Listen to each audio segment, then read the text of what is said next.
Assalamualaikum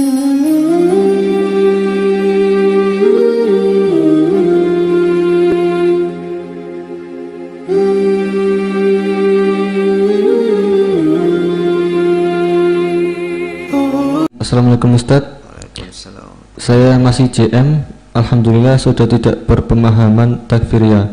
Mudah-mudahan Allah mengampuni dosa saya yang dulu pernah menganggap kafir di luar JM. Izin nanya Ustadz, saya salah satu alumni mahasiswa di salah satu kelompok di Undip Semarang. Mayoritas kelompok saya dulu mahasiswa, jadi kami sangat rukun kompak dalam JM. Saat ini sudah berjalan 4 tahun saya sebagai alumni. Saya diterobosi KU di sana untuk ikut andil sedekah jariyah untuk pembelian tanah di depan masjid kelompok untuk keperluan sabilillah. Skemanya adalah pinjaman ke pusat, lalu dibayar angsuran, yang mana angsuran ini nanti kami para alumni diminta amal sholih untuk diminta amal sholihnya termasuk sebagai donatur untuk melunasi pinjaman ke pusat tersebut. Yang ingin saya tanyakan, 1. Selama ini yang saya tahu skema pinjaman ke pusat adalah pinjaman dilunasi dengan cara mengangsur sekian tahun dengan memberikan keuntungan ke pusat sebesar sekian-sekian. Apakah itu tidak termasuk riba? Atau akad seperti apa yang terjadi?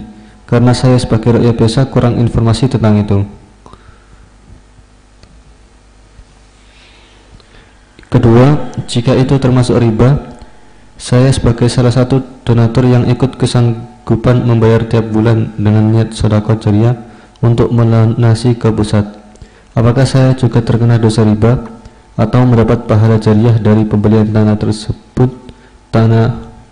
tersebut? Mohon penjelasannya. Haula wala quwata illa billah. Saya sebenarnya tidak, dulu selama ada di sana saya tidak termasuk yang yang seperti ini. Saya dan teman-teman urusan ilmu, tapi saya ingin menjawab hukum secara umum saja ya. Saya tidak tahu detailnya seperti apa.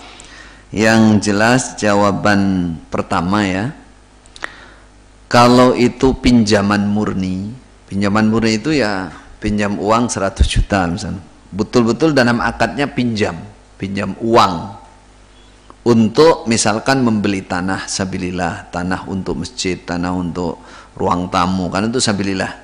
Pinjam uang ke pusat itu artinya 100 juta, terus disuruh mengembalikan 150 misalkan dalam 2 tahun atau dalam 3 tahun atau dalam 10 tahun, berarti itu riba murni. Itu yang dimaksud dalam ayat ya ayyuhalladzina amanu la ta'kulur riba adhafan mudha'afah. Itu namanya riba jahiliyah, rentenir namanya, ngutangkan uang sekian balik sekian. Kedua, jawaban saya yang kedua, ada dalam hadis disebut bai'ul ainah, jual beli ainah. Idza tabayatum al-ainah, kata Nabi, ketika kalian sudah bertransaksi ainah, wa akhadtum adnabal baqar, dan kalian sudah mengikuti ekor-ekor sapi, beternak terus, wa raditum bizar', dan kalian puas dengan tanaman, wa taraktum al jihad, kalian meninggalkan pembelaan dalam agama, sallallahu alaikum dhullan, maka Allah menghinakan kalian wahai umat Islam, hatta tarji'u ila dinikum, sampai kalian kembali kepada agama kalian. Ini beberapa pelanggaran umat ini yang akan mendatangkan malapetaka bagi umat, namanya bai'ul ainah. Apa itu bai'ul ainah? Jual beli ainah. Contohnya gini, contoh kasusnya gini. Ada orang ingin pinjam uang, si A kepada si B. Terus si A bilang sama si B, kalau kamu mau pinjam uang saja nggak ada. Udah, kamu punya barang nggak? Punya barang. Barang apa saja? Tanah, apa mobil atau apa. Udah, tanah kamu ini jual ke saya. Jual misalkan 100 juta. Nah, terus sesudah saya kasih kamu uang 100 juta. Lalu kamu beli lagi secara nyicil, kredit, paham? Secara kredit. Kamu beli lagi 150 juta, kamu kredit setahun. Lah tanahnya itu diem aja, nggak kemana-mana tanahnya, suratnya aja hanya formalitas. Nah ini namanya rekayasa. Rekayasa sama dengan pinjam uang 100 juta bayar 150 juta, itu namanya hilah, rekayasa. Tanahnya ya di situ, suratnya juga di situ, orangnya yang mau minjemin itu ya diam di tempat jauh. Misalkan saat yang mau minjemkan uang di Kediri, ya, yang mau pinjam di Semarang, tadi kan gitu tak? Terus yang di Semarang bilang, Pak Kediri, ya, ini ada tanah dijual 100 juta. 100 juta. Oh iya, sudah tulis aja, misalkan tulis aja itu saya beli 100 juta. Nanti kalau sudah kamu tulis, ya, nanti kamu beli ke saya 150 juta 3 tahun ya. 3 tahun. Itu sama aja, itu namanya rekayasa. Tanahnya nggak kemana-mana, yang beli juga nggak datang ke Semarang, nggak melihat tanah, nggak ada ijab qabul. Kalau yang terjadi seperti itu riba, politik riba, disebut oleh Nabi ainah, bai'ul inah namanya, paham? Itu kalau terjadi seperti itu. Tapi kalau terjadi misalkan betul terjadi dari Kediri datang, mana tanahnya, mana yang punya tanah, ya, atau perwakilannya, mana tanahnya, mana yang punya tanah, datang, akhirnya dibeli. Transaksi dengan yang punya tanah, udah oke, dibeli, nih uangnya 100 juta.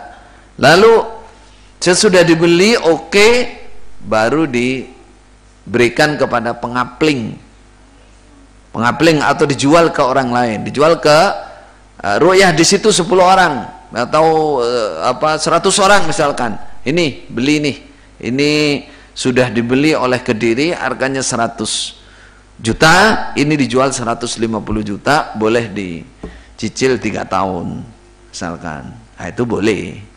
Tapi kalau tanah nggak kemana-mana, ini namanya bai'ul ainah. Ini yang kedua, yang termasuk yang kedua. Yang pertama apa yang kedua, silakan dinilai sendiri. Yang ketiga yang perlu saya ingatkan, ini kita pakai akal yang normal, yang lurus, ya, pantas apa tidak gitu loh. Uang sodakohnya jamaah yokam dari bawah, dia di bawah sampai tadi apa, pusat tadi ya, seret. Kemudian di bawah yang di kelompok yang infak itu ingin punya masjid, ingin punya rumah sabilillah, berarti kan ini uang sabilillah dikirim ke atas. Kemudian di sini butuh untuk sabilillah, dan yang di atas yang pegang di orang-orang sabilillah juga semua. Pantas enggak ini istilah jual utang piutang? Kalimatnya tadi apa ya? Utang ke pusat. Berarti kan kayak jadi milik orang pusat berarti kan? Jadi yang saya tanyakan, pantas enggak kalimat ini? Saya kira enggak pantas. Uang dari kelompok, dari desa dikumpulkan, uang sabilillah dikirim, setelah di atas, wah ini milikku misalkan. Yang bawah harus pinjem. Nah itu menurut saya itu ya kurang etis lah. Masa sabilillah orangnya juga sabilillah, terus pinjem, terus diambil hasilnya untuk siapa? Nanti dibagiin lagi. Barangkali loh ya. Ada yang kebagian 5%, 10%, padahal uang sabilillah, orang sabilillah digunakan untuk sabilillah. Ini sesuatu yang perlu tinjauan supaya harusnya sabilillah ya dikasih aja, harusnya normalnya kan gitu. Uang itu juga uang dari bawah juga. Kok ada istilah utang itu tidak etis, tidak sepantasnya. Ya, baik.